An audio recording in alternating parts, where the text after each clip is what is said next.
across the nation. Raging Review. The Raging Cajuns will be a source of pride for this university, for the alumni, fans, and donors as we achieve success in the classroom, in the competitive arena, and in the community. It's about to get really fun. We're looking for dudes that will stand up. Well, Coach, let me tell you today, I'm here and I'm ready to stand up. And I challenge you, Raging Cajun Nation, to stand up with us. Stand up with us. Let's lock hand in hand and let's walk through the gates of Omaha. Hey, I love y'all boys. Let's grind every day starting today. Let's do it. Y'all ready? Alert! Ready? Who's that team ready? Who's that team ready? That's up. I got one thing to say right here. Cajuns win!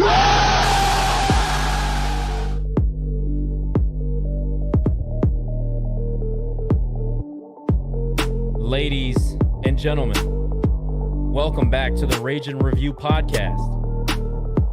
Josh, Jerry, and Nick are not with you today. Nick is indisposed at the moment, and I'm filling in. And I think that Jerry may make an appearance, may not. Riding solo for now. It was too important not to do a post game.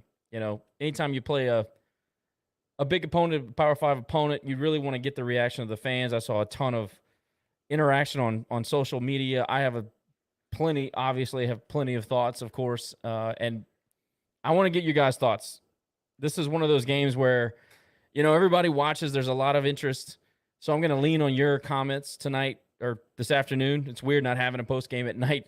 Having it in the afternoon is fun, but it's also a little bit different. So, different audience. I can already see different participants, some players already in the space. Happy to have you guys again, as we always do.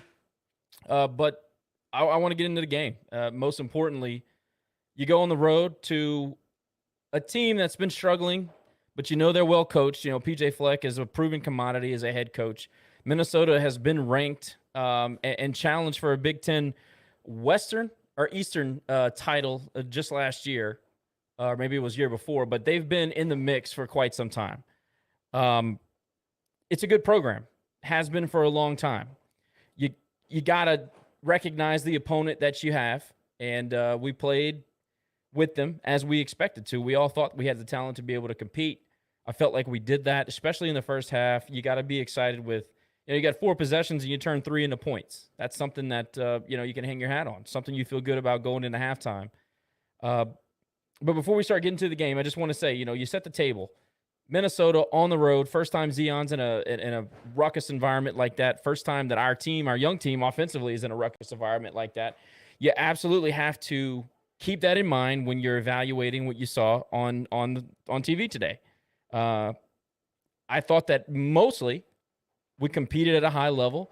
Again, this is a team that has the talent that you think they have, but they continue to shoot themselves in the foot. We had some procedure penalties that put us in bad spots on third downs. We had some, you know, big plays negated by penalties. We had plenty of opportunities throughout the entire game. Second half was a little bit messier than the first, but you got to feel like you put yourself in a position to be successful. Excuse me. And just at the end of the day, we didn't make a couple of plays that needed to be made. There's one play in particular early in the third quarter, and this probably won't stand out to many, but we had just gotten a first down, big play over the top to Jacob Bernard up the seam on a 3rd and 7 or 8. It was a 3rd and long. Zion put a great ball on him, catches the ball. We get up. We're at about the 50-yard line, somewhere around midfield. And on first down, we go to Harvey. Ball hits him in the numbers for an 8-yard gain, and we drop the football. That happened so many times, not necessarily dropping the football on a first down play, but winning first and second down was so important in this game, and we had opportunities to do that, but we shot ourselves in the foot. But this is anecdotal, and I understand that. But Harvey drops the ball. It would have been 2nd and 2. 2nd and 2 from the 42 rather than 2nd and 10 from the 50.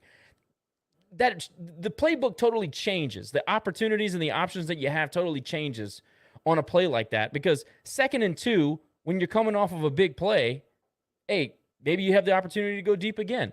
You know, maybe maybe some RPO there, loosens up the field a little bit. Instead, you're second and long, and you're going to have to run the football on second down because you don't want to hurry up and turn the football back over.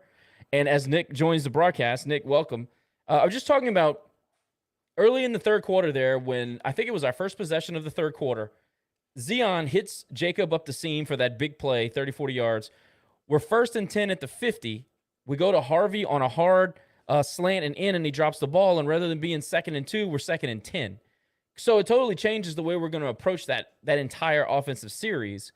And I was using that as an anecdotal story to say, how many times did we put ourselves behind the sticks because of procedural penalties, or drop balls, or missing holes, or there's just so many different things. Assignments on the right side of the offensive line was an issue today.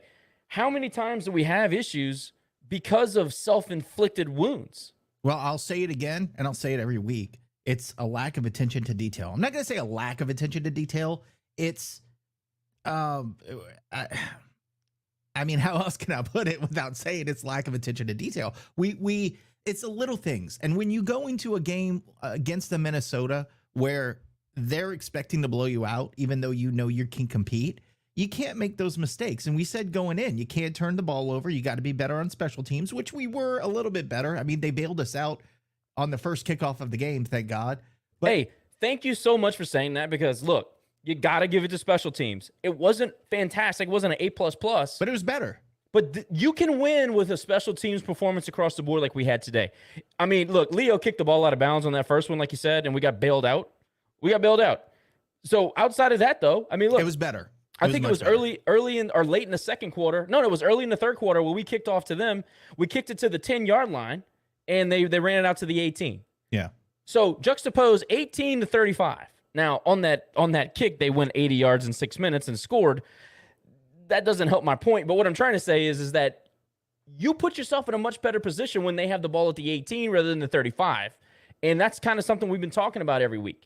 Special teams has got to give a better effort, and I got to give them kudos for this week because they did. They came out and played. Yeah, and I feel like the one of the turning points in the game was when we were, we gave them good field position. We went for that fourth down, and we didn't make it. We gave them great field position, and then you are on second down. It's about to be 3rd and long, and this awful pass interference call on our defensive back that was just brutal. I mean, their wide receiver had his hands not only on his face mask, it was inside of his face mask. And they're going to call, and I mean, that referee was just so very sure on how he was going to show us. He was going to call it on us.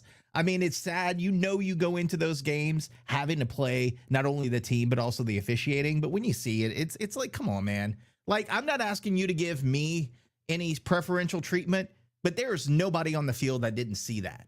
And you're going to call it the other way. That's just laughable and terrible. And if that's the best Big Ten officiating you got, man, that was just bad. To me, that was a turning point in the game where you kind of felt the air going out because you had a chance to stop them yet again on defense. Well, that was a third down play. Was it? I thought it was second down.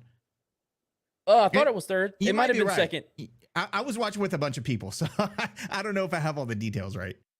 I think it was third down, may have not been, so don't hold me to it. But look, you never want to leave it in the hands of the officials on the road against a P5. Never. But let's do it like this. The last post game, we kind of got lost in the weeds. So let me reset this way. I want to start with, first of all, the overall performance of the team. You have to take your hat off. I said it on my account on Twitter, and I will say it here. We have too much talent on this roster.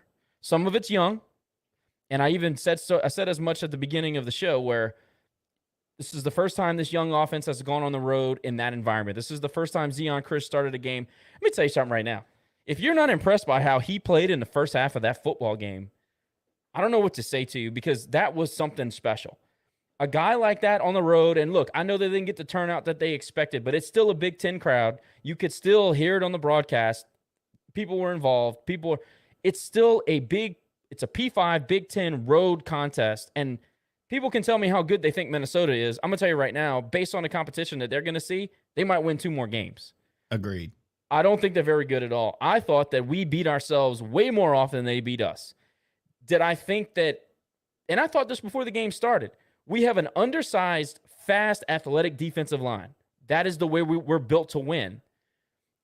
That's always going to struggle against a 6'5", 6'6", center, guard, tackle across the board, 340, 360. These guys had beef across the offensive line. We already knew that was going to probably be the matchup, and it proved to be so. But I'm going to tell you right now, I was actually really impressed with the linebacker play. I was impressed by Sonny and Mason that really held their own in the middle. There were some spots late in the second quarter and early in the third where they got gashed. I thought that was a lot more of the eye candy that PJ Fleck and that offense ran, where, it kept the linebackers on their heels, where they had to see motion in the backfield. I thought it was more on that than it was their offensive line pushing around our D-line. So I give a lot of credit to the defensive line.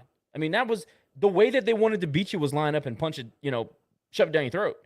For the most part, we held them in check. I mean, they were getting 3 and 4 yards, but they weren't ripping off big plays. Yeah, but Sonny's got to be better on his discipline, because there were some silly penalties from him during this game. I think he had a couple of big penalties, so he's got to get smarter there as well. But I agree. I don't think they played terribly. Going into the game, knowing in the trenches how undersized we were versus their guys, right? That worried me a little bit. I thought we would have to contain them on the edge, because they were going to run the ball. I don't care if you put me in there. Those big linemen were going to open up holes, which they did. But I just thought we'd have to beat them on the edge, and they just imposed their will in critical times of the game for them to get that big lead. I agree. Honestly, if you go back and look at the game, between the tackles, they had a little bit of success, but marginal, all things considered. Where they ripped off some big runs was off the edge, and they set the edge a few times, and you got to give their offensive line some credit. And their wide receivers made some good catches too. You got to give them some props. There was a time in the third quarter where the quarterback, I'm not even going to attempt to pronounce his name properly, but he was literally being tackled, falling down, delivers a ball a little high to a crosser, and it was like a 7-yard completion, but it set up a short third down. And those are the kind of plays that offense needs in order to be successful. It also is kind of what we wanted to do. We wanted to go and control the ball in the short passing game, and too many times we didn't make that play. And I thought that was symbolic in the game, where, you got a Harvey Broussard that's making these shallow crosses, and he's supposed to be the release valve and the safety blanket, and too many times we didn't find him, or he didn't make a play. And I'm not saying it's on him. I'm just saying you got to make those small plays to stay in front of the sticks. We didn't stay on schedule often enough. In fact, we're still a big play offense. To this point, we're still a big play offense. I have a question for you. So Cajuns Manis, that's how you say it, by the way. I practice that. I actually have the pronunciation on my screen so I don't screw it up. So Cajuns Manis, a couple of times during that game, they did the whole rugby style. We're going to push the I forgot what team does it. Is it whatever in the NFL? Kevin Foote was losing his mind off of that. He hates it. He hates because it should be illegal. I mean, that's what I was going to ask you. Do you think it should be illegal? Because it used to be not necessarily illegal, but they would blow the whistle as soon as that pile would get together and start pushing. They don't do that anymore. So I think that's something they need to address. Are they going, or have they addressed it? Is that now allowed, or it's been allowed? It's been allowed the last couple seasons. But the thing is that it's impossible to defend. The ball is in the hand of the quarterback. And so the reason why I think it should be illegal is because when his momentum is stopped for 70 years, that is down. You're down at that point. What they do is allow this running back to come up behind him, or fullback or whatever it is, and just continue to push the momentum once it's stopped. Or the entire, yeah. Well, the thing is, at that point, the ball carrier is no longer pushing the pile. It's somebody else. Right. His momentum's it's almost like forward progress, right? His Exactly. forward progress is stopped, but now we're pushing him.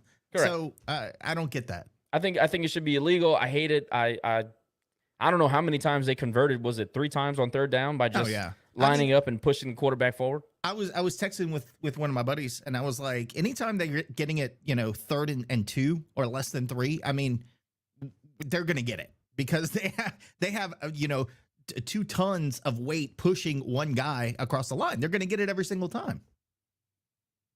I agree, and I stand by. I always thought it was a terrible rule that they changed, but it is what it is, and we got to deal with it. And it's not an excuse. By no means is that why we lost the game. No. Credit to them for putting themselves in a 3rd and short. That really is the battle there. Get into third and short and make them make a play. But again, I go back to the first half, and I'm trying my best to stay on the rails. The first half, you got to give credit to the Cajun staff. They had a good offensive game plan. They ran the type of offense that we expect them to run. They made some big plays happen. They loosened up the back end of the Minnesota defense, who likes to play in the box. Minnesota's got one hell of a great safety. He made the interception down there on the sideline at the beginning or middle of the third quarter. I thought that Zion, again, he's young. Okay, he's gonna make these. He's gonna make these mistakes. I thought he had an opportunity to make a play. I thought he slightly underthrew the ball, but you gotta give that safety some credit. He's gonna be an NFL guy. That was also a turning point in the game, because even though we were going tit for tat, this was right after they stopped us on that just dreadful fourth down call. If you want to spend some time on that, I mean, look, I love Mike for being aggressive. All right, there's so many things that are so predictable in football these days. The way you get an edge is to do something you're not supposed to do, right? I totally understand that. First possession of the second half, you're down 4 at the time. You're on your side of the 50, and you go for it there. I don't know, man. I said before he hiked the ball, Mike, please don't go for it. Just please don't. I said the same thing. We had I still have, by the way, the reason I'm late and didn't get this started, and thank you, Josh, again for getting this going, is because I have a house full of people and they're all in the pool right now drunk, so they don't care I'm here. So, but you had 15 people in my house going, what is he doing? He's going to draw them off sides. They're going to try to draw them off sides and not do it. And I got kind of pissed off at the time. Looking back, I don't know. I mean, yeah, it's almost like you're showing your hand, like you're scared. Like we got to get this, right? And that's the problem I had with it. It felt like some desperation, right? Right. They just walked down the field 60, 80 yards for 6 minutes, and if I don't keep the ball, my defense is tired. And it reeked of desperation to me. I agree with you 100%. That's what I hated about it the most. Yeah, that's why I didn't like it. Now the defense comes up, makes a great stand, 3 and out. They kick the ball to us, and then we throw the pick. That's why it was so devastating. It was like, all right, we got off the mat, we made the stop we needed, interception. Was it ill-advised? I don't know. I think he had an opportunity to make a play. I thought the ball should be out in front, but I don't know. Nick, I think this is why I don't want to be a big play offense. I don't want the kids to think we got to make a big play to score. I don't want them to think that the only way that this is going to work out is if we score or if we make a big play. We need to be able to be methodical. And in the first half, we were somewhat methodical, and I felt great about that. Ball control. We won the time of possession in the first half. Exactly, ball control against a team like Minnesota. That's what you got to do to win. Yeah, they're a human rain delay. I mean, I don't know about you, but that's boring to watch. I mean, ultimately it wins some ball games, and they got the win. But good God, that's just hard to watch if I'm the home team. Just lulls you to sleep. But they win. It's winning football. That's what I'm saying. They win. It's winning football. One thing that I love about Zion being under centers, I mean, there's a multitude of things, but he takes the top off the defense. He makes you play honest football, honest defense, but he can create when things break down. You saw him do that a couple times in the first half, not as much in the second half. There was a time where I don't know if it was a third or fourth down, but we had maybe 5 yards to go, and we ran a quarterback keeper. People are going to get mad about that, but I thought it was a smart move because, look, they spread out the defense, and it was a call of quarterback keep, and I think he got like 2 yards, and we ended up not getting the first down. He gives you that option, though. What Zion does is he gives our offense multiple options. Are we going to run the short, intermediate passing game, control the clock, run the football? Are we going to run that? Awesome. That's how I think that we can win a lot of games that way. I thought we could win the game today that way. At the same time, he gives you the opportunity to break big plays. One thing that I thought that we would run more today were the bubble screens, the slip screens, and the screens to the backs. You didn't see much of that, if any of it. That surprised me because Minnesota really started creeping up later in the game. Did that surprise you? Yeah, I mean, At that point, I didn't care what they did. I just wanted them to move the ball down the field and get some points. Right.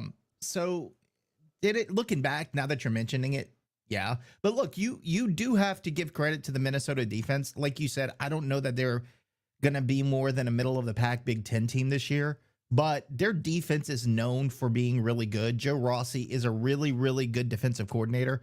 So you've got to Has been for a long time. That's I right. mean, that the adjustments that they made at halftime clearly worked.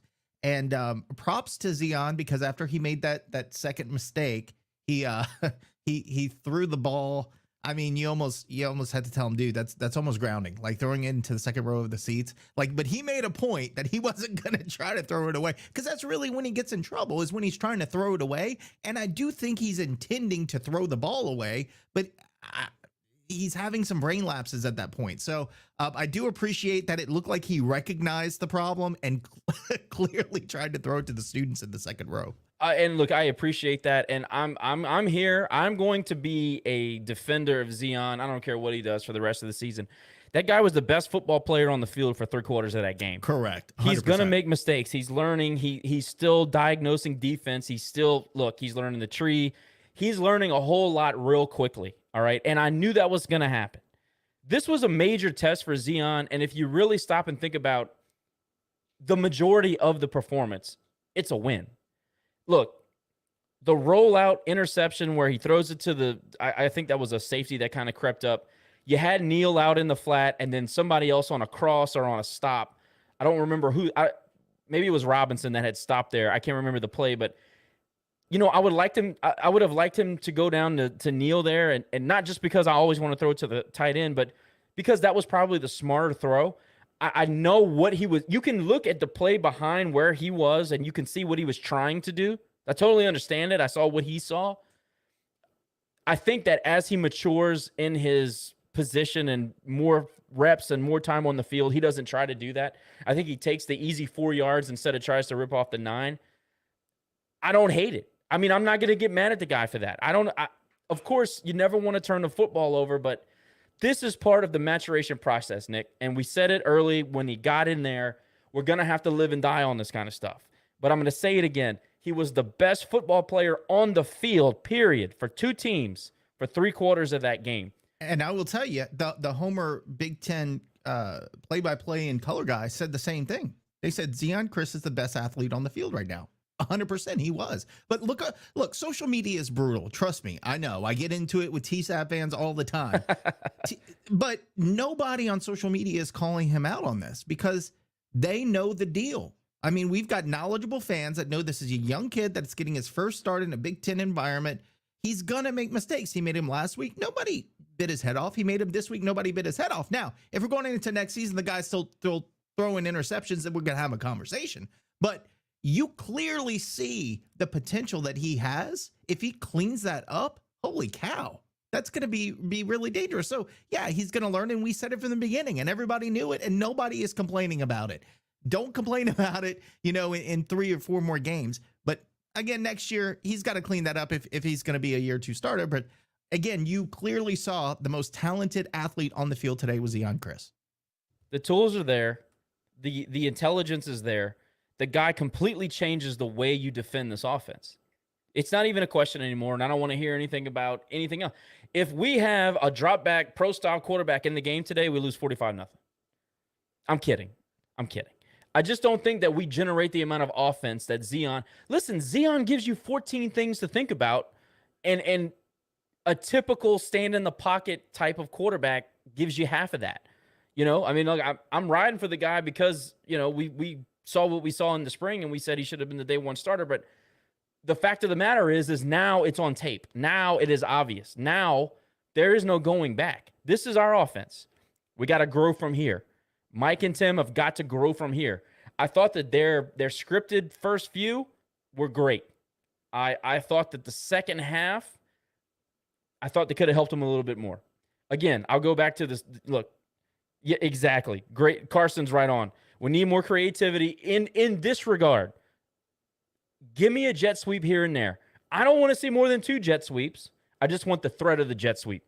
Give me some sort of, and we do a lot of misdirection stuff. Don't get me wrong. maybe a little more pistol. I just need to see some motion in the backfield. I think it helps, especially with a man-man defense. I just think we need to make the other team think. Like you said, we need to show it. We need to get it on tape so you make them doubt what we're going to do next. Might look like we're doing this, but we're doing that. And you throw that in with Zion's capability as a runner, passer, great vision, then that makes you even more dangerous on offense. Give them as many looks as they can possibly get. And look, we're getting into it's conference season. All right, we got Texas State coming up. We got Georgia State coming up. None of those teams have the physicality of a Minnesota. Do I think Minnesota was a good football team? No, I don't.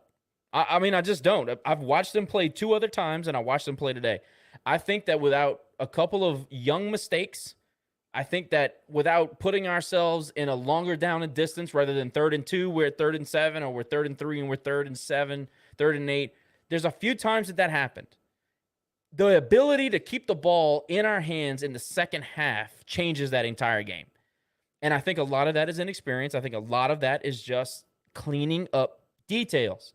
When we clean up details, and I will say this, Nick, I thought this was probably, as far as boneheaded mistakes, I think we did a C+ job in boneheaded mistakes in this game. Whereas, in the previous few games, it was probably more like a D-. We did better. I will say that. We did better because it didn't feel like the penalties, except for that one stupid penalty that wasn't a penalty, didn't feel like they were game-changing penalties. Exactly. Now, you still don't want it. But, a holding when the game is out of hand and a holding when you're 3rd and 5 and you're driving to score or tie or whatever, that's different. Now, we said this last year, and I'm going to ride for Mike in this regard. When you watch this team play, nobody can tell me they're not getting better. Okay?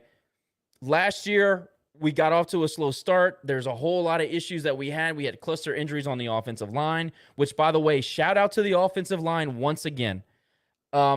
Minnesota was able to get pressure in the second half because they started to sell out, and we talked about them creeping up a little bit. So, mainly on the edges, by the way. Nobody's pushing anything up the middle. Shout out to Landon Burton, who's just becoming an outstanding center. Guards are playing well. The edges we need to solidify. It's not bad, Nick. It's not bad, but we need to give Zion a little bit more time to survey. So shout out to the offensive line, but you gotta. I lost my train of thought. I was talking about the offensive line and Landon Burton, but we're talking about getting better. Progressing as the season goes on. Last year, offensive line cluster injuries. We had so many things that people didn't even know about. The team got better, and better. That's why I rode for Mike all the way through. I'm going to say the same thing this season so far, okay? There's not a game where we have taken a gigantic step back. We are progressively getting better. ODU was an outlier in this regard. That offensive coordinator from Fordham ran some wild stuff, stacked wide. Guys are standing on the boundary line and they're just handing it off on a 3-man front with one running or one linebacker and no safeties. I mean, that was wild. Okay, it's been solved since then, but at the same time, if it's the first time you ever see it, I can see how it gives you problems. I want that one back though, man. I think we win the game. We win the game. If we play him tomorrow, we win that game. But anyway, since then, we've gotten better and better and better. We've improved in small doses across the board. Special teams is a great example. We talked about it earlier. If we're going to win games and we're going to win close conference games, look, we got TJ Finley next week. If we're going to neutralize that attack, we have to be more disciplined. I know the guys know it. I hope that the coaches preach it. I know defensively, Giuliani and Coach Scott and all those guys, Lamar, they are detail-oriented. I know them. I know who the guys that they are. I know that they're preaching that. How are we going to respond? Who are the leaders on this team? I think we know who the leaders are, but specifically, this is a time to lead. This is a time to say, okay, we're 5 games in. This is where we are. We're going into conference. We got a team that's on the rise, obviously, Texas State. We got Georgia State. Did Georgia State win today? Did they play yet? I don't know that they played yet. Let me pull up the scores. There's a possibility that Georgia State comes in undefeated or with 1 loss for homecoming. And, man, that's a gigantic game at Cajun Field. I got to see these leaders step up and say, hey, young boy, young guys, young fellas, hey, you got to be more disciplined. Watch the football. Know your discipline. Stay sound. This is how you progress over the course of a season. I feel like I see a little bit of it every week. Yeah, so interesting score. First, a couple of interesting scores. I got to throw this out here. Arkansas State is leading UMass 30-7 in the first half. It's only in the second quarter. They've scored 30, and they've got 7 minutes left in the second quarter. Bush Jones heard y'all wanting to fire him, and now all of a sudden, ODU is leading Marshall in the second quarter, 20-10. Whoa! Yeah. What? Yeah. Georgia State plays Troy tonight, so no, they haven't played yet. That'll be an interesting game. Hey, by the way, I want to encourage anybody to chime in to speak. Like I said earlier, we're leaning on your comments because it's one of those games, man. It's a P5 opponent. It's a Big Ten opponent. It's people have a lot of reactions to those kind of games. So chime in. We'll get you on the show and we'll talk. But going back to the attention to detail, Josh, I want to ask you this question. So there's been some chatter about where the attention to detail, the blame lies. Is it the players? Is it the coaching? Is it because they don't, live in dorms during camp or whatever? Is it? So what do you think is the lack of attention to detail? To me, that's a coaching thing. To me, that's not necessarily what you do. That's how you prepare all year. Like you're on time, you have a set schedule. It's a Napier thing, right? Everybody knows where they need to be at what time and when. Do you think that we've lost some of that going from Napier to Dez, or do you think it's just happenstance? But we've seen it for 2 seasons, so I'm trying to understand how you get that fixed because, again, we've seen it. We saw it last year. There was a lot of undisciplined play last year. Albeit it's getting a little better this year, but that's only a small sample size in this game. Where do you think the blame lies, and how do you fix it at this point? I think that detail comes from the top. I've always thought that. If you look at any well-run business, detail comes from the top. Look at the way they make their letterhead. Look at the way their sign out front of the business it looks. Look at how clean the office is. That has always been something that I thought came from the coach or the boss or whoever. And look, I coach 7 and 5-year-olds. They do what we tell them to do. If we tell them to, focus on lining up properly and focus on where the position on the field's supposed to be, that's what they care about. Now, they might not be great goal scorers or they may not great passers, but they know where to be. So I don't know. It was Napier stickler for the details? Absolutely. We know that he basically documented every moment of his life in a journal. That is a detail-oriented type of person. Do I think Mike is not detail-oriented? Hard to say. I don't know him to that degree. I would say that he was in high school football, and anybody who's ever coached around high school football knows the details literally win you the games. I mean, go talk to Sonny Chaponche. Go talk to anybody that has had a long run of success in high school football. You can literally go undefeated in seasons by just paying attention to the details. So I don't know, Nick. I know there's a lot been made of it. Does it matter where you sleep during spring camp or fall camp? I don't know, man. I don't know. Maybe there's a camaraderie formed. I think that leadership also on the team really, really matters. If you have really strong leadership, there's a couple of times, couple of post games ago, you heard Johnny Lumpkin call in. Johnny was in the program like 6 years. Like, who wouldn't play for that guy? Who wouldn't listen to that guy? You know what I mean? Like, the amount of leadership. Think about it. We have 3 seniors on defense and 2 seniors on offense starting. So not only do you have to be an older, more seasoned guy on the field, I mean, I think that matters. I think that your longevity matters on the field. Now you're going to where I was going. This is a young team. We've said it so many times. And with a young team comes things like with Zion, mistakes, penalties, things that you want to bang your head against the wall. Just like if you have a kid. I don't have a kid, but I have a dog, and it's the same thing. They do stuff that drives you nuts, and you're like, why are you doing this? I told you 40 times. So I think that has a little bit to do with it. I think next year we're going to get a better feel for where we are with that. But I feel like we're moving maybe in a better direction, in the right direction. But I need a bigger sample size to understand that. Do I think, I'm with you. I think it starts at the top, but do I think where you sleep at camp matters? I mean, we're not talking about, sixth grade industrial arts camp or 4-H camp or whatever. We're talking about, these are adults. They're still kids, but they're still 18, 19, 20-year-olds. They're old enough to know the difference between right or wrong. So I don't know if I buy into that. I just think there's a lot of youth that just needs a little bit of growing up and a little bit more parenting and discipline in their lives. And I already know what people are going to say. Oh, well, there's always an excuse. Oh, they're young. Oh, they're the transfers. But look, dude, yes, you're right. Like, our traditional way of looking at how teams are built will change, mostly because we have a lot. Well, I know Mike is not going to necessarily lean on the portal for lots of things, but we're going to get plucked. It doesn't matter. Going forward, it does not matter how you look at the landscape of college football. We will get plucked. Like, if you think that Zion's not getting offers already in his DMs, it's happening. If you think that Kendra Gant and Casey Osai, who has a brother playing for the Cincinnati Bengals, is not getting – if you don't think that they're getting DMs with, hey, holler at us about our NIL. Josh, they might not, but their uncle or their aunt or their mama or their daddy – somebody's being contacted. Somebody's getting contacted to say, hey, talk to him. Tell him I can offer them some money. That's what's so dirty about all of this. It's an unfortunate reality, but it is where we are. Okay, it is where we are. But this is who we have. So one thing that I'm really thrilled about this particular coaching staff is they tend to develop talent. Look at how young we were on defense last year and all the mistakes we made. We have the same coaching staff. Nobody has nobody left. We have no defections. Look at the defense now.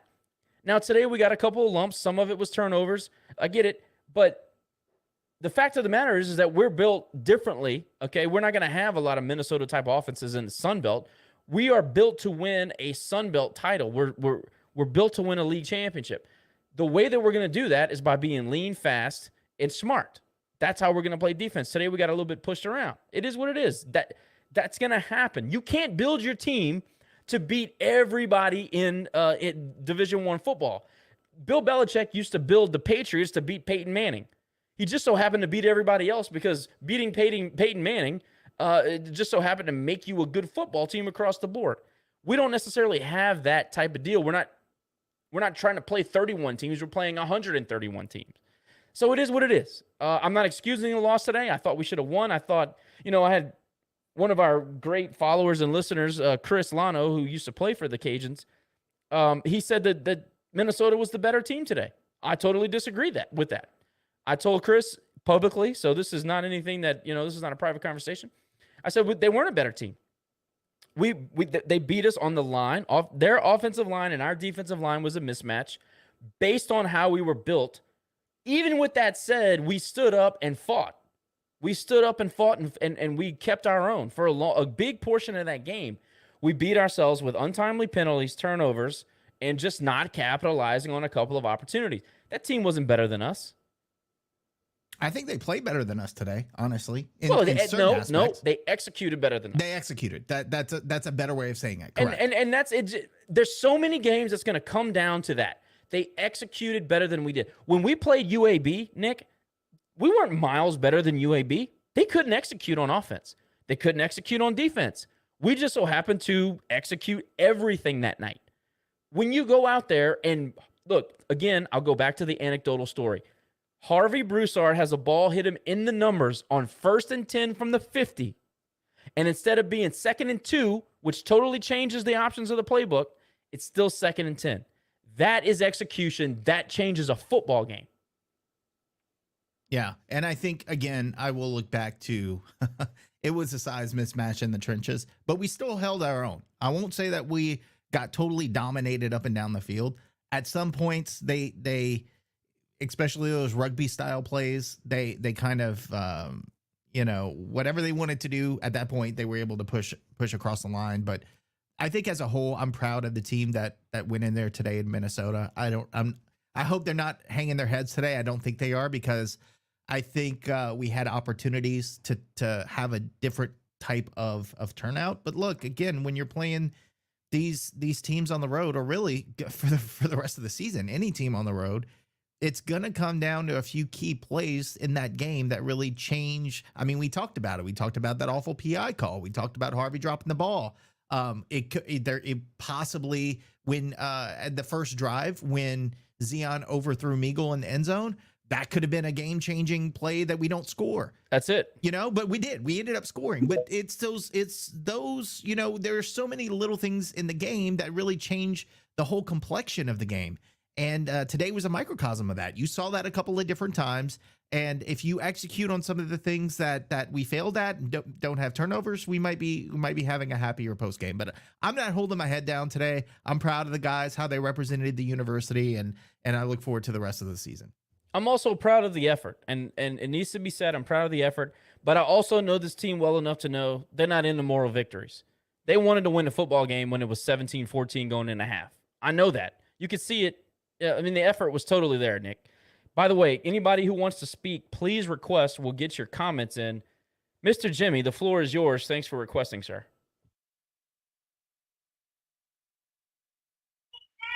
How y'all doing? Good, man. How are you? Man, look, I appreciate. I see Terry's not on. I appreciate y'all being, positive today. You know what I'm saying? But honestly, man, really impressed with the way we played. To be honest, like I was saying, I've been listening to it and out because I have a lot going on. But Zion is gonna have those mistakes because he's learning. You know what I'm saying? And I'm cool with that. And like I said, no one is calling him out on that. You know what I'm saying? Because it's gonna be a learning curve. He's gonna make mistakes. We realize all of that. Proud of the way the team played, man. I'm not down at all. I'm actually very optimistic going into next week and very optimistic going into conference play. It's just a couple things that I thought, in relation to us winning this game, we got the ball back with 43 seconds left, before the half with 3 timeouts. I thought we should have made a push to try to score. Yes. Me too. Thank you for saying that. Just little things like that. I don't know if that's just our conservative coach. I don't know if that's him not trusting Zion. I don't know if, trusting the defense. I'm not sure. I just thought that, we playing out of conference. Obviously, this will be a big one for the university. I just thought right then and there, we should have went down and tried to score, take a shot, let Zion run it, do whatever, get in field goal range, go up 6 points. You know what I'm saying? You had momentum there, Jimmy. You had momentum, and then you turn around. Exactly. And on in the second half, the first drive, you go for it on 4th down in your own territory. So I don't get the thought process there. Like, are we going to be aggressive or are we not? I don't know, but like I said, we like y'all pointed out. You know what I'm saying? We have an extremely young team, and we have an extremely young coach. That's just the reality of it. You know what I'm saying? Young as far as like just his years of experience of being a head coach. So we're gonna go through the growing pains, but being honest, man, I can't hold my head down on what I see. You know what I'm saying? Because I'm with you. I'm very, very excited about the future, and I'm proud of this team, man. I'm proud of the players. And like I said, see, and the only frustrating thing for me, and y'all said it, look, I know Ben was playing well, and I know Ben was a starter, but it's like maybe, just maybe, if Zion would have started from day one, those mistakes that he had wouldn't have been made because it's a learning process. Yes. You know what I'm saying? And, well, on that same note, Jimmy, maybe the coaching staff saw this in practice and had serious reservations because he might turn the ball over a lot. So that could be, you got to think of it from both sides. Yes, I agree with you. It could have given him more experience, but also the coaching staff obviously had some concern if he wasn't the starter from day one. So that might be the concern they had. I'm going to be honest with you. The Buster staff said the same thing about Blaine Coach, and we see how that turned out. Yep, you're right. You see what I'm saying? I think they were trying to protect him, James. I really do. And I don't know if you saw him in spring, but I went down and watched him in spring 3 or 4 times. The fact that guy wasn't our day one starter blew my mind. I still can't. That's what I'm saying. I still don't understand it. I mean, you see it on the field now. And I think, talking about your comment about how we didn't try to score before the half, I think they were trying to protect him. Look, but the word is that he was throwing it into coverage and he was making some risky throws in practice and all. You got to let the guy grow up. If you're going to let him grow up on the field, just let him do it. So listen, I was listening to an interview that Mike Tomlin had, and he was talking about just that comment that you made about him throwing into double coverage or him making risky throws. Mike Tomlin was talking about how coaching is a direct correlation into teaching. That someone is making these decisions or mistakes based on your ability to teach them not to. You see what I'm saying? So what I'm trying to say is, obviously, if he has the talent, if this is our guy, teach him not to do these things. He's a smart kid. He's very talented. You know what I'm saying? I'm pretty sure he's not going to make the same mistake twice. I was about to ask you that. Do you see him making the same basic? No. I don't either. And it goes back to your point. This could have been solved before ODU. That's what I'm saying. Like, teach him. Teach him, like, hey, man, look, obviously I seen you make this mistake. Let me teach you on what to do when you in this position. You know what I'm saying? So what I'm saying is, I wasn't upset with the 2 interceptions because, like y'all said, this was going to come one way or another. Like, the guy's young. He's a freshman. He's a redshirt freshman, right? That's right. Redshirt freshman, I think. That's right. Yeah. Hey, and by the way, it's not like he doesn't have a good quarterback coach. Quarterback coach is George Munoz, who won a national championship with what they call the greatest offense of all time with Joe Burrow at LSU.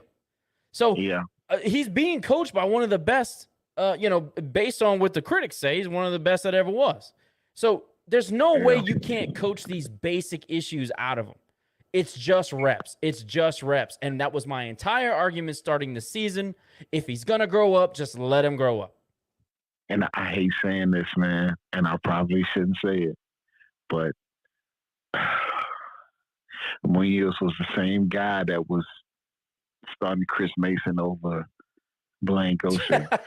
I don't know. You know what I'm saying? Like, no, I know. That's the truth. It's that's true. The truth. You're right about that. That's the truth. You know what I'm saying? So what I'm trying to say is, here's my perspective on it, and maybe y'all can agree or disagree, but my perspective on it is, he should have been day one based on his upside alone. And he's going to make mistakes because he's a young player. But we have to teach him how to work through that, because eventually he's going to be our guy. What sucks is the same, when y'all said that there's teams DMing him, we know that that's true. So I'm praying that we able to see the finished product, but we might not be able to. You know what I'm saying? And so I'm hoping that we able to see the finished product, because this is a quarterback. This is the type of talent that'll lead us to where we was a few years ago. We were, when the confetti was coming down at Cajun Field and they were presenting the trophy and, we were ranked. This is the type of talent that'll lead us to that point. You know what I'm saying? So, well, we James, have a young team. Based on what you've been being able to watch, all right, and I might be wrong. I know we had a couple of stars on that team, a 13-win team, all right? I see a lot of this. We might be more complete as far as talent goes at every position group than we were on that 13-win team. Do you see the talent that I see? Yeah, man. The thing that is very, I don't want to say surprising, but I guess I'll say surprising, that we have such a young team, and to be honest, they're playing well. Like, yeah, we see a few mistakes here and there, but it might be a more complete team with Napier based on experience alone. you had a couple guys that maybe had 1 or 2 years under the hood and maybe had more of, experience playing on Saturday experience nights. was deep, right? You know what I'm saying? But I'm gonna be honest, like, and y'all might not agree, but I can't be too hard on coaching because it's like the fact that we're still in these games with such young talent, like that's telling me something. Agree. Because we could be getting blown out the water with these young guys on the field, but we're not. We're right there. We used to get blown out the water, and we're not at that point in our program anymore. And that's encouraging. Right. Now, look, you got to start winning some of these games, but again, like you said, I'm not going to hate on this team as young as they are. And we knew that coming into the season. None of this is a surprise. This is all stuff that we knew coming into the season would be a thing, and it is. And we just got to get better, like Josh said. And I think we are getting better. It might not be by leaps and bounds every week, but you do see progress and you do see things getting better every week. So that's what's encouraging to me. And Jimmy, comment on this, but let me say this. This is the unspoken truth that nobody wants to talk about, and I'll say it. I don't care. In a lot of ways, we're building for 2024. In a lot of ways, we absolutely are. I agree. But you want to win this year, and I understand the urgency of college football and understand the urgency of Mike and getting the job, and I get it all. But if you look at this team through the lens of we're building to 2024, I mean, damn, we're ahead of schedule. For sure. I agree with that. Man. And that's what I'm saying. Like, I have to, and that's what I try to tell the fans that may not know as much as we know, that, look, we have a young team. So for us to even be competitive speaks volumes to the coaching job that's being done. Next year, if we don't get, if the transfer, I don't even like talking like that because I'm not even prepared for the surprises that may come once the season is over with.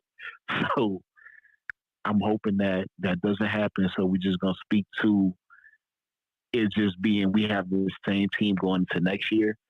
Our expectations next year is going to be way higher than what we have currently right now because a lot of our young players, like the corner, what's his name, number 21, the one who got called for the BS pass interference call that wasn't even a pass interference. Keon Martin. Isn't he a freshman or something like that? Well, no, I said that he was a freshman. He's actually a redshirt junior. He's a transfer. I thought he was one of ours. Same thing. I thought he played well. He played great. I agree, and he's getting better. He's getting better every week. That's what I'm saying. Like a redshirt junior, like a transfer, obviously you left because you felt like you wasn't getting as much playing time as you could get. So he came here to get more playing time, which means he's inexperienced. So for him to be inexperienced like that and to go out there and play the way he played, I was impressed. That I agree. Pass interference call was not a pass interference call. Horrible. Listen, if that was pass interference, then when I played, then I got manhandled because that wasn't even close. Jimmy, he had his hand in his face mask. That wasn't pass interference on us. I'm sorry. I don't care. I don't know. No, that wasn't. That was home cooking 100%. 100%. So I don't know. But what I'm saying is I can't put too much on coaching because I think they're doing a great job. I just think situationally, yes, with the 43 seconds, with a couple of things, like we came out when we first got the ball, throwing the ball down the field. And it's like, I knew it when we stopped them and we got the ball back. I was like, please, let's not be cute. Let's still be aggressive. Because if we can be aggressive and drive the ball downfield, because just like y'all said, I was thinking the same thing. Let's keep the ball in Zion's hands. If we win or lose and it's in his hands, we good with that. I don't care. Like, you know what I'm saying? Just let him take over the game. Yes. You know what I'm saying? Like, because not only does he need that for growth, but he needs that just so he knows that, look, you our guy, we got your back. Like, it's on you. You know, it's a vote of confidence. Just for moving forward. Like, hey, I would call a play and I would literally tell him, run if you want to run, whatever decision you want to make that decision. But I'm good with it. I don't change the play if you have to. I don't care. How much autonomy you think they're giving him right now? I don't think not because Zero. I agree. Us not going down the field with 43 seconds and 3 timeouts. It lets me know that he has none. That lets me know right then and there. Because a coach that trusts his quarterback would say, we got 3 timeouts, 43 seconds. Let's at least, at the worst, get in field goal range. We didn't even try to do that. Yes. We got a kicker that's 5 for 5 on the season. You know? Give him a so shot. It's like, I don't know, man. And look, I hate to say it, but I know a bunch of things happened, but that might have been the difference in the game right there, man, because you never know what could have happened, how that could have swung, anything. Because I felt like if we would have kicked the field goal right there, it would have been, 2014? Right, and you knew they were getting the ball in the second half. Right. So why would you come out, the first play is you run the ball, and then you don't run. And listen, I didn't disagree with running the ball on that first play because you never know what can spring or what can lead. But I'm like, I'm yelling at the screen. I'm like, timeout. And I see Zion running off the field, and I'm like, there's no way we're really about to take this lead and just go. Like, we just had a huge turnover, and we really about to just take this 3-point lead and be comfortable with that and go inside. I did not agree with that. But here's my problem with it, Jimmy. My problem with it is you've got a team that, again, I'll call them the human rain delay because they're not going to go up tempo and beat you that way. They take their time on offense, and you saw what happened when they tried to press. Kaliak-Manis threw an interception. He made a mistake. Right. So you're not getting a team that is going to go into a hurry-up offense and try to get 30 yards to get into field goal range. You got a team that takes its time offensively. So if something bad happens, let's say Zion goes deep and gets intercepted at the 40-yard line, and they bring it back, and cross midfield, and they're at their own at their 45. They still gotta offensively drive down the field, and I don't have a ton of confidence that they can necessarily do that. So that was my problem with it. Even if you make a mistake, there is not a great chance that they're going to score. So just take a couple of chances, and see what happens. And I think that's the problem I had with it, is that you've got an offense that is built to be methodical and not quick striking. So even if you make a mistake, it's probably the end of the half anyway. So why not try it? For sure. And that's the only problem. It was like we were playing to be conservative, and I didn't agree with that. You know what I'm saying? I'm like, bro, let's go down here and try to at least make it a 6-point lead instead of 3. And that's my whole thing. But hey, I'm not the coach, so I'm just spectating. Josh loves it. Josh loves when people say that they're not a coach. He loves when people preface their comments by saying that. So I can see him burning up right now. We banned that saying at the. I said it one time. It was like 3 years ago. Yeah. I apologize. No, I apologize. James, thank you very much for your comments. I always appreciate hearing what you have to say. I don't know what you got going on, but I appreciate you taking time out to do it. It's all good, man. I'm gonna try to come every game, man. You know how I am. So I'm surprised Terry ain't on right now. Is he on? No, he's not on. Hey, did your dad find his phone from last week? Well, was having a meltdown at the tailgate, man. Yeah, I think he did. To be honest, because I was at work when I called him last week. I was at work. It was probably in his back pocket. Yeah, probably. He's knocked out right now. Too many beers. So hey, bro, you know how that is. He was having a good time last week. That's all I know. For sure. He's having a good time right now, being sound asleep. So I thank y'all for having me, man. I just want to ask before we move on, how do y'all feel about like the administration? Like, I know we talked about it a little bit last week, but how do y'all feel going forward? Do y'all feel like something has changed? Do y'all feel like we just kind of stuck in the mud as far as like getting the fans support and stuff like that? I'm gonna pass that comment on to Nick. Oh man, look, because the reason why I asked is because I've actually talked to a few people, and I've seen someone post about joining the RCAF. Like that would change a whole bunch of stuff, but I just feel like that's not going to change anything because we have people that's in the administration that's not even being cognizant of like what we're trying to say, like not even being acceptable or not even being open to the changes that we're trying to make or what we're saying that we need to make our university successful. So Okay, all right, hold on. All right, let me chime in now. Yes. All right, that's There enough. you are, Yes, Crip. I yes, was waiting. yes. Perfect timing. This is a good transition for me to come in because I'm kind of hearing enough when it regards to RCAF. okay, We go ahead, I'm can listening. we can sit here and we can point fingers and we can have all the solutions of what needs to happen within the university and outside the program, reflecting on the community and how they should be involved. My point is, and everybody's point, and it needs to be understood across all boards, the only tangible thing that you can possibly do from a fan, from somebody from the outside that can actually make a difference amongst the program is support RCAF, because those dollars directly reflect the athletic university and it directly makes an impact towards athletics coming from your support.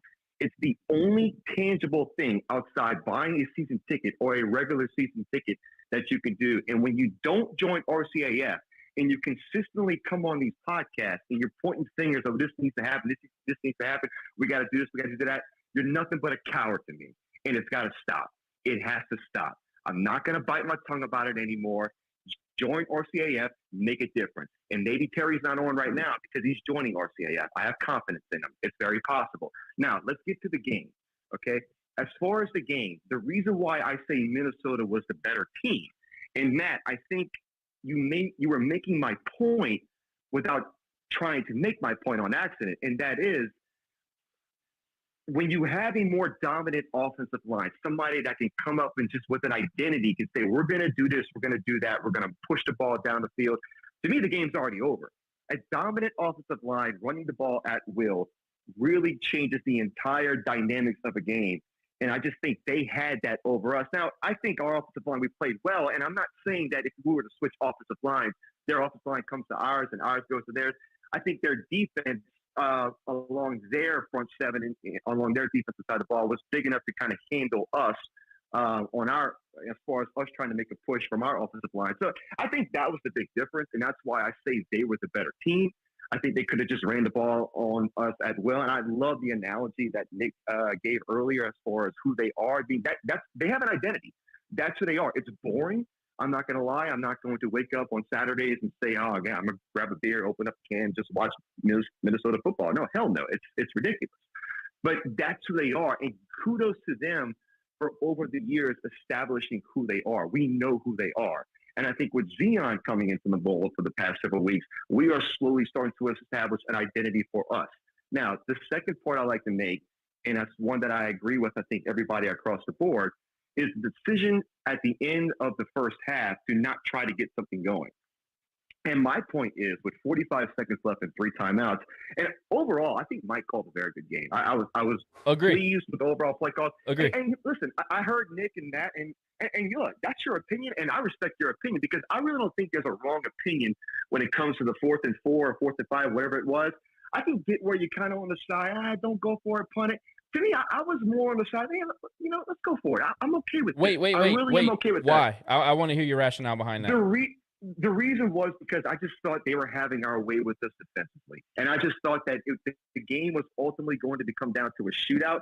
And I think when you have a guy like Zion, you can go up to the line of scrimmage and you can play 11 on 11 because he is somebody that can change the whole dynamics of the game and use his legs to get a first down. If you're creative enough. Right. And that's the next point I'm going to make. Right. I think with somebody like Zion coming in, as someone with a phenomenal talent like he has, who possesses all those abilities, I think we need to start becoming more creative on the offensive side of the football and able to utilize all of his skills. But the point, let me go back to what I was saying about the first half. At the end of the first half of not going for it, there's a safe way you can approach it. Okay, and I think one of the most dangerous things that Zion does, and I've talked about this for the last couple of weeks with close buddies of mine, when Zion goes in the bootleg fake and he gets in the open space, that's when he's most dangerous. He is most effective when he does that, when he gets out into open space in the bootleg. And I think you do that on the opening play of the sequence. You get him out in space, and either you take a shot downfield if you have somebody in a 9 route, that's wide open, or someone who's getting a one-on-one and can possibly create separation, try to take a shot downfield. Or like we've seen with Zion in the last couple of weeks, just take off and go. Just go. Right. Just go. Right. And somebody like him has the ability to pick up 25, 30, or even 80 yards to the house. We see him do that. And I think with somebody, you got Ben or Chandler in the game, I think, who does not possess those type of abilities, I can understand, take a knee. You don't want to take any shots, but Zion in a safe manner, okay? You want to be safe with the football, because the last thing you don't want to do is you want to turn the ball over and you give on a sudden change on a short field, give it back to Minnesota with 40 seconds left. I think you either take a shot down the field or you take off and run. And but if you don't like it, you go down. Do you think they were trying to protect him there? What's your opinion on that? I don't know. I don't know if maybe they were prepared for a situation like that. I don't have the answers for you, and I'm not going to speculate. But I'm with everybody else. I was really hoping to see something, because listen, we have a kicker who's on a roll right now. There you go. What is it, 11 for 11? Try to get yourself in a position to put more points on the board, go into halftime, and like the point you guys made earlier, they were getting the ball in the second half. And this was the sort of game, the flow of the game was kind of showing, like, in other words, that it could have came down to whoever was going to get the ball last. And that's what I was worried about. So I think, you take chances in that type of situation. You have the right quarterback for that, who can pick up 15, 20 yards just on his own. And to me, that was a little bit disappointing. But overall, I like the game plan. Let me give you I'm going to say this one thing, and I'm not going to stay on. I got to get off. I got some stuff I need to do. But I think it's become so redundant among coaches and post-game press conferences to say, yeah, we played hard. I'm proud of our guys. Guys, I like to watch a lot of individual efforts when I watch the game, and I'm sure James and others, former players, they do the same thing. And I just saw a lot of lackluster effort, especially along the defensive side of the football. I just didn't see. Wow. I didn't see the tenacity that I've seen in previous weeks or previous games from last year. I was a little bit disappointed in that regard. But I think there's a lot you can take away from this film. I think this was a good game for us to see exactly where we stand as a program. I think we still have an opportunity to keep trending forward. And like when Mike said in the post game, all of our goals are still out in front of us. So there's nothing to panic about. I think the best point one of y'all made today was what Butler said earlier. Zion, if he would have started from week one, maybe he would not have made those mistakes. I never thought about that, but that's a good point. So, he's still getting his legs under him. He's still trying to understand the offense, the flow of the defense. And that being said, guys, I'm looking forward to next week. In the road trip, because I always take one road trip again a year. The one big road trip I'm going to make this year is South Alabama. I hope to see you guys out there. But thanks for the time, guys. See y'all later. All right, Chris, thanks a lot, man. Appreciate you chiming in. I love the comments. Chris really called me a coward, bro. I'm about to cry now. Me and put you on blast. I'm about to cry now, bro. Like I didn't Jimmy, expect. Like I didn't appreciate that, man. I'm about to cry. Look, I'm gonna say I agree. I agree with some of what Chris said. People just need to join. If you know it's there, join. But I will also say there have been times where I've called the office multiple times to give money and radio silence, and nobody's called me back. I know, but he didn't have to call me out. Like he didn't have to say I'm a coward. Bro. I think he was talking about Terry. I think he was talking about he was Terry. talking about me, man. I'm about to cry, but he just saying that because he just called me out because we went to the same high school, and then when I signed at UL, he didn't call me to congratulate me or show me around and all that. So I just felt like that was his give back because I called him out on the radio. So I really feel some type of way. I'm really feel about to cry now because I just I'll be Jimmy, drinking. don't cry. Don't cry. You're in good hands, man. I don't appreciate that. But honestly though, but what he said was true because this is really, as fans, I will agree with that. That's the only thing that we can really control. You know what I'm saying? So, especially for me, so I'm definitely going to join. But he didn't have to say that. He didn't have to just come on here and just say, I think you're a coward. God, leave. He could have DM'd come you on, that, man. right? Hold on, James. You realize you just put yourself on blast because I didn't say any individual names. I had no idea you were not a part of RCAT. We all knew you were talking about Terry. Oh. James, you're over here. He took the poison and he didn't even realize it. Nah, it's all good. Nothing but love here. But guys, seriously, join our cast. It's the one difference we can make. We got to do it. All right. Love y'all. See y'all later. Bye. Yeah, for All right, sure. Crip. I'm gonna do that, man. I'm gonna do that. Hey, Jimmy, listen what's to up? this. Did y'all see that they have announced that we're gonna have a blackout on against what- Texas State? We're gonna have a That's next blackout. week, right? We're gonna have a blackout at What time is that- 2:30. What time is At that game 2:30 in for? the 2:30 in the afternoon. That game is at 2:30. ESPN, either you or two. I don't. It hasn't been finalized, but Jimmy, good you luck. were asking me about administration. There's your answer, bro. No, bro, there's no way. Y'all making that up. There's swear no to way that God. game is at 2:30. yeah, There's no way. It's the second flight or whatever for it's not prime time. It's right before prime time, but it's on the ESPNU or ESPN2. Well, one of don't the two. worry. Daryl Longclaw's not wearing black on game day again, so you can throw that out for him because I guess that didn't work for us today. Yeah, Oh my God, it's gonna be hot, brother. And look, man. But Chris is what's right. up? Chris is right. Everybody should join the RCAF in some form or fashion, and I get all that. The only pushback that I'll say it because I had the same issue. When you have people employed that their salaries are coming from the general fund, and you don't want to support that program or whatever, there should be like now they have the Champions Fund, which is necessary. They have the Go Fund or the Go Move Fund or something like that, and that is more initiative focused. So I would encourage anybody, like if you have a certain area that you want to give to, or if you want to give to the NIL, they have the NIL collective with John Aiken and Crew Alon and all that stuff. That is also very directly related to success. If you want to keep Zion in Lafayette, might want to start saving up your pennies to give to that. You know what I mean? There's a way. It doesn't necessarily have to be to the general fund, but there are plenty of opportunities to give to the university and help the process and the mission. And I get all that. And he's 100% right on that. I think the trepidation is how money's been spent in the past with just the general fund. But now we have more focused areas to give. Yeah, I agree, man. Chris is right though, man. You know, like you said, I don't even want to. Why y'all keep bringing that up? Like y'all not. I feel like Terry is on this call now. He's not even there. Can we stop bringing up Zion not being the Lafayette? Let's just not power with the tongue. Thank let's you. Just not even let's just not bring that up. Like It's let's almost just- like let's almost just- like you're willing it to happen. Let's just not talk about it because it's not. No, Gonna it's happen. 'Cause Yeah, it's the man. no, it's You the know what? announcer jinx. If you say it out loud, it won't happen. But look, I have look Zion, and I know Josh. I said this earlier, and you were like, "Oh, don't give me that crap about being a good person and all that."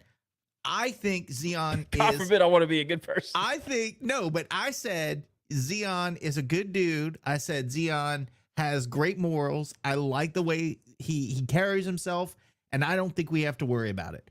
I'm gonna stick with that. I think Zion's a good dude. I don't know that somebody coming with NIL money is gonna make him leave us. I think this is where he wants to be. I pray that's where he wants to be.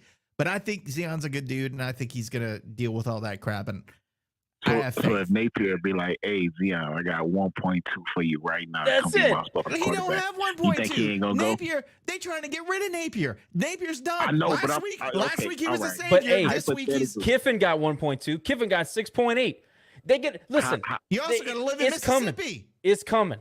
It's coming. We have to prepare ourselves. It's coming. If he stays, more power to him. I'm just telling you, this level of college football these days, we are a minor league system.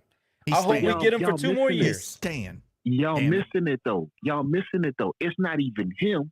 It's the fact that we have a young team. Eventually, these guys are gonna be, exactly what we're expecting them to be.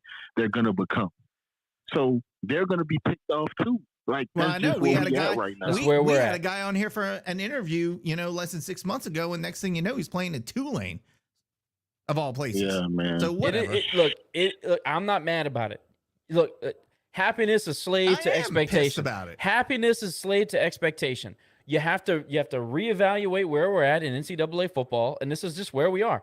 We can elevate our program to a point where we are maybe a Tulane. And which is so ridiculous because By the Tulane was way- completely insignificant 5 years ago. And they're But going to be to say- insignificant again, Josh. I'm not they will be. But the point is that we need to get our stuff in order. We need to get our funding in order to keep our players in town. Once we do that, We need to do a better job of marketing the fact that there is a clear line to the playoff from Lafayette, Louisiana. You can make the playoff from this school by winning the Sun Belt. Right. We got to do better. We got to do a better job marketing that, Jimmy. More people need to know that. I'm gonna be honest with y'all, though, man. All right, Terry, go ahead. Doing such a good job. I feel like Dez is doing such a good job with these young guys, man. I just feel like I can't count them out because, like I said, I've been impressed, to be honest. Because, like Chris said, I thought he called a great game too. I just didn't understand like one or two decisions, like situationally. But it's like I thought he called a good game too, and it was like I thought he should have been more aggressive. I will disagree with y'all on a couple of plays. It happened 4 or 5 times. Stop rolling him out to the left. Stop it. I don't care if it's the naked side or not. Stop rolling him out to the left. Give him the opportunity to run our pass. I don't care if it's to the weak side.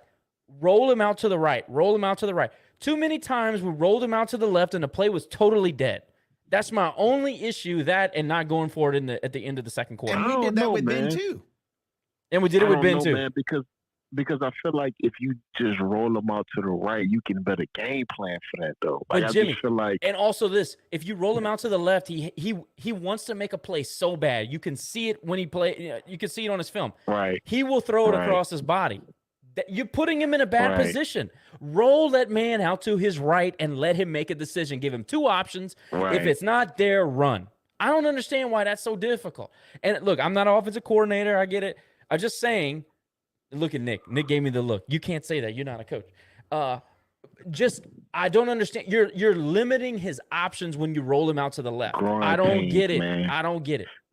Growing pains, man. We just going through growing pains, but I'm very optimistic. I just want to say this before I think it off. I'm very pleased with the optimism that's on here now that Terry's not on here. Like, I'm very pleased with that because now I can go and do what I have to do for the rest of my day and not feel upset that we lost because I didn't have someone on here speaking for 10 minutes straight about how much we suck. So I appreciate, you know what I'm saying? Just the conversation that we're having. Well, Jimmy, you know what? If we poo-poo the bet against a ULM, then you don't want to come on this stream. But yeah, you already know how it goes. I'm not even gonna be on. Yeah, I'm not but even games gonna come like on. this, If that happens.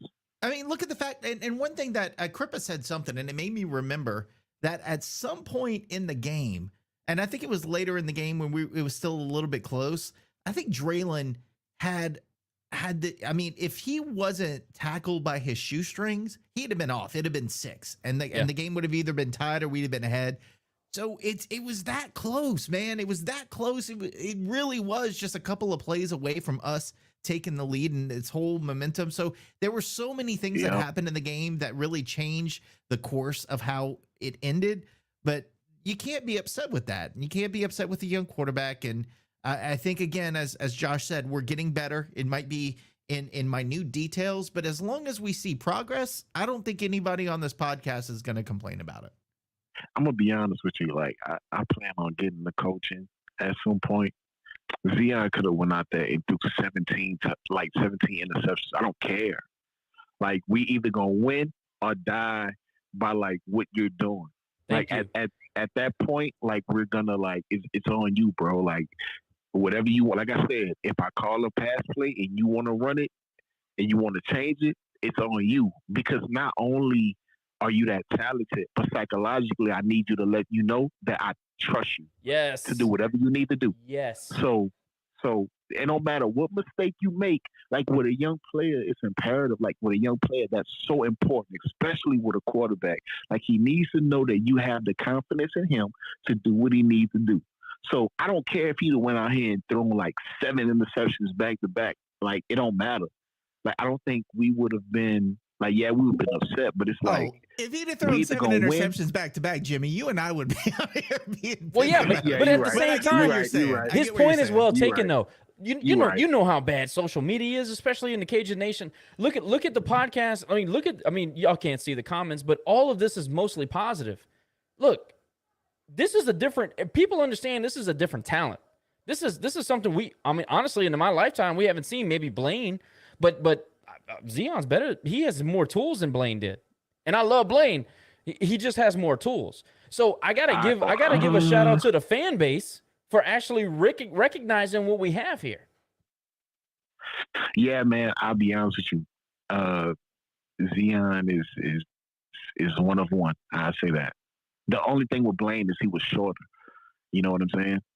Zion is all of 6'2" and 215. I mean, he ain't like small, arm dude. strength though, like arm strength, I have to give it to Blaine though. You know, I have to give it to Blaine because Blaine was just. I was low key scared to catch passes from Blaine because it was like, not only was he a lefty, but he was throwing it so hard and like quick that it was like it was crazy to judge. Yeah. You know, so. But yeah, man, we've never really seen this before, and I'm hoping he stays, man. But like I said, we're not gonna speak to that. But I see my boy Savoy in here. You know what I'm saying? I just need y'all to, acknowledge that Savoy scored more touchdowns than me in my college career. I Look, just man, want to throw that out there. That's Adam, my dog. You know what I'm saying? Adam is always in the space. Adam, even though he's doing big things at UAB and Purdue and all these other places, just big timing us. He's doing all this. He's always in the space looking out for the Cajuns. So yeah, Adam's always Come home, around. man. Come home, Adam. Come home, bro. Like, what you doing, man? We need Come you, home, man. bro. We need you, man. Come home, man. You know what I'm saying? Just be with us. But look, man, I thank y'all. I appreciate y'all for having me. I'm gonna be on next week. Of course, I know we're gonna be talking more positive. We're gonna get that dub next week. We're moving in the right direction. The direction is positive. We're moving in the right direction. For sure. We're gonna get that dub next week, man. I don't know what Terry is. I'm kind of disappointed he's not on. I don't know who you got going on, but it's all good. So I appreciate y'all, man. I'm a log out. All right, Jimmy. Thanks, Terry's going to listen to the podcast version, so don't worry. Corey, the man behind Albino. I don't know if you've ever spoken on the pod before, Corey. Welcome. No, I haven't. This is my first time. Welcome to the Raging Review podcast, brother. Let it go. Yo, I super appreciate y'all letting me speak. For sure. Yeah, so I compared today to our game versus Mississippi State in 2019, where we all saw the potential of the team. It was a back and forth, but, I think we all left after 2019. I was like, we lost to a team that was there for the taking. And it's the same feeling today. I think we're all positive just because we maybe just a little bit of shock of just how talented we actually turned out to be in year two. And, for such a turnaround, we're all kind of wondering after that ODU loss, oh man, is this going to be a long season? So like, there's an expectation to win the West. But back to today, it just feels like this team, this coaching staff is a season away from taking down a mid-level Power 5 team like Minnesota today. And I think that's just frustrating for us, is that we want that now. The pressure's going to continue to be on because our conference mates are doing so well, beating P5 teams consistently. And we only get these shots, so often, against mid-levels like Minnesota. Last year's Florida State game, Florida State, was in the upper echelon already. So understandable, but we only get so many shots against P5s so often. So I think that's what I'm feeling right now is so tough, is that maybe if this game had come just a season later, we'd be having a completely different conversation. I love the Mississippi State comp. Nick, I'll let you comment. Just give me 1 second. I love the Mississippi State comp for so many reasons. You felt like you left a lot of opportunities on the field. You felt like Levi was a developing real talent that we hadn't had. So, yeah, I mean, I agree with you. So many parallels there. As far as a season away, we mentioned earlier that we felt like maybe building towards 2024 was probably more of the proper lens to view this team toward. All of those things really, they go together for me. So I appreciate you pointing that out. Nick, where are you on it? I think Corey's onto something there. Yeah, I mean, to a certain extent, here's I think Minnesota's trenches would have absolutely destroyed Mississippi State. So I think there was I think we had not more of a shot, but I had a more bitter taste in my mouth against Mississippi State because one, we played it in the Superdome, which was stupid. And two, I feel like I think Minnesota, their offensive and defensive line was who we felt they were, right? I think Mississippi State was nowhere close to them as far as offensive defensive line when we played them. So I don't think I was more pissed off at the Mississippi State game than I am here. Here, I'm like, all right, we got beat in the trenches. That's what I expected. But we were a couple of plays, to your point, Corey, that we were a couple of plays away from actually not only being in this game, but probably winning it. So I think if we were next year, I think if we're playing them at this point next year and we lose, I think I'd be a little more upset than I am now because you have a bunch of players that have a year of experience under their belts. But as young as we are with Zion in his second start as quarterback, I'm not pissed off. I like what I saw today, and I see the future in what happened today. So I think it's a different situation. I was more pissed off in that Mississippi State game than I am today. And Corey made a great point, and I want to spend some time on it. Are we surprised? Like, go back to Rice and ULM last year. Go back to the complete and total gutting of the program when Napier left.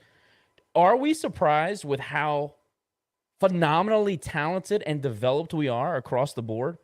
I'm going to tell you personally, and I talk about these guys all the time, and nobody else does.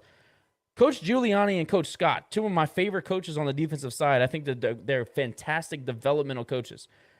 Are we surprised by how talented Cam Whitfield, Kendrick Gant, Casey Osai? I mean, you go down the list. Caleb Edwards, Tyler Guidry, and I'm going down the linebacker list. But look at the defensive line with McGriff and think about this. We lost Nelson. You know, we lost. You got Sonny Hazard. You got Weiser. You got Mason Narcisse, who overnight turned in. He was an immature player, immature person, to being a leader on the defensive line. Are we surprised by the depth and amount of talent we developed in a year? Because the answer for me, I'll be honest with you, I thought we were going to be good and talented. But yeah, we have some high-end talent on this roster. No, yes, I 100% agree with you. And look at where, again, we were last year at this time and where we are today and the conversations that we're having, totally different. Hey, Nick, what were we doing? What were we doing in week 5 of last season? Exactly. We're getting beat by freaking ULM. And look, and that's why I think we were so down on the team when we lost to ODU. But looking back, you look at that ODU game and that was just a bad matchup. And two, that quarterback just did his thing, and he's done it over and over again. Now, last week he didn't do so well. Well, but isn't ODU about to beat Troy right now? Well, right. That's what I'm saying. So I think I think that's why we were so disappointed at ODU is because we were having CDS from Rice last year. But I think we see so much. I mean, where we are at this point of this season and last season are two completely different things. And I like the trajectory that we're going versus last year when we were just kind of like not knowing what to expect because we just got gutted and we have no idea what we have. Now we know what we have. Now we know what the future holds. And I think that's a lot more palatable when you have losses like this. And that's with a redshirt freshman quarterback manning the ship. You can't say that enough. Corey, any rebuttals? That's huge. Yeah, I mean, I'm interested to see going forward in this season the changes the coaches are going to make. Now that we know just the kind of talent that we have on the team, and I would bet it against anybody in the Sun Belt. Agree. With this loss today, Cripper said that, we don't really have, or we're still finding ourselves identity-wise on the offense. And that's true to an extent, but, Minnesota said it's out there of like, we love a balanced offense. We like to establish the pass through the run. And coming out of the second half or going into the second half, our offense was perfectly balanced. That's why it was so successful. It was like 160 yards passing, 104 yards rushing. I was like, wow, this is Louisiana offense living up to a T. But Minnesota, being the Power Five team that they are, made adjustments, and offensive scheme wise, we still wanted to be the same Louisiana that we're trying to build our identity to. And I think that's where we had the stopgap. That's where the conflict came in. We don't have the luxury that Minnesota has, where they can just be them the entire way because of their line. Or we didn't put them in a position to make that change. Had the coaches been like, okay, Minnesota is probably going to change some things, and if we start airing it out, get some scores quick, they're going to not know what to do because we're going to make them uncomfortable offensively. We're going to make them go against their identity. That's why when the very first play of the game, we call a go route. I love that. It was honestly outside of if Minnesota's cornerback had not made a great defensive play, that would have worked, And I don't think we try to throw the ball deep for the rest of the game. Now, that's not necessarily our biggest thing, but we are known to take a few shots periodically throughout the game. And I just saw that not really there in the second half. So I think that also led into our offensive woes because Minnesota was just, they knew what they had. They knew how the only way that they were going to win that game was doing exactly what they knew how to do. And their defense made the adjustments to make sure that their offense stayed comfortable. Well, I think in the chess, our offensive staff did the same. I think in the chess game that is football, I think the tough thing that our coaching staff had to decide was if you try to air it out and you get incomplete passes and you punt the ball back to Minnesota, they're going to eat the clock. But at the same time, if you try to eat the clock, they've got this huge defensive line that's going to be tough to run on. So you're really playing the odds a lot of this game to figure out, okay, if we score quickly, they're going to eat the clock. But if you're not successful in scoring, then they're going to get the ball back and eat the clock. And you're not going to get the ball back for another 7 minutes because they're going to try to, run it down your throat. So this was a lot tougher to game plan than I think even I anticipated going into it, because I knew that they led the country in time of possession, but I felt like we would have a better opportunity running it. And again, there were a couple opportunities where shoestring tackles may have saved a touchdown by Minnesota. But I still think it was just really like you had to pick your poison. And I think I don't know that we really figured it out how we were going to go into this game as an identity, other than if nobody's open, Zion's going to run it. I think that was really, there were a couple of design quarterback runs, but I think it was just like, okay, pass first. If you can't do it, let's trust Zion to try to get some yards there. So it was tough to game plan against this team. I will say I don't think I anticipated it being as tough as it was, but as things kind of played out, I kind of understood how this would be a challenge for us. And to illustrate the point, we've been averaging 12 possessions per game. We had 4 in the first half. Now, we scored on 3 of the 4, but they limited our opportunities to score. So I totally get that. And when you take a shot, you put yourself behind the sticks if you don't complete the pass. So, but I do agree with Corey is that you got to make them think about it. And I thought it was brilliant to get them thinking about the fact that we're going to stretch this defense from the beginning. It told you, well, talking about the psychological part of it, like we talked about earlier with Jimmy, the psychological part of the football game in the process is that, hey, we're not scared to take a shot with this freshman quarterback. And I think that Crippa's best point that he made was that Minnesota knows who they are and they have an identity. We are right in the thick of figuring out how we are going to develop our identity. And that was in some ways, that was part of the separation in the game. So, Corey, appreciate your comments. Before we let you go, can we get a mascot update? Because, Rage and Review has kind of latched onto that. Yeah, I'm putting on the final touches right now. Like, I've been really, really hard at work when it comes. It's going to be a lot more text. Really, really hard at work at ironing out the character of Albino, just to make it picture perfect clear to everyone, so that everyone sees what I see, and that to me, this character is the best representation or the best person to want to get the community riled up, the fan base riled up, and just be as unique as the Rage and Cajun moniker itself. You know, I've been on Minnesota boards for the past few days just to see what the other side's been thinking. And one of the things that they said, unpromoted, is Raging Cajuns is the best nickname in the country. So I've always felt like a mascot should fit just that. And so I really want to nail this one for you guys. I'm super, super excited to show you what I've been working on. We're fired up. Keep fighting the fight. I'll go over to Leslie's and toilet paper her house until she calls you back. We'll see how it works out. But Corey, thanks for joining me. We appreciate you. Welcome to the voice side of the pod. But you know, I know we see you always paying attention, and we appreciate your support. Really nice talking to you guys. Looking forward to the next time. All right, buddy. Take care.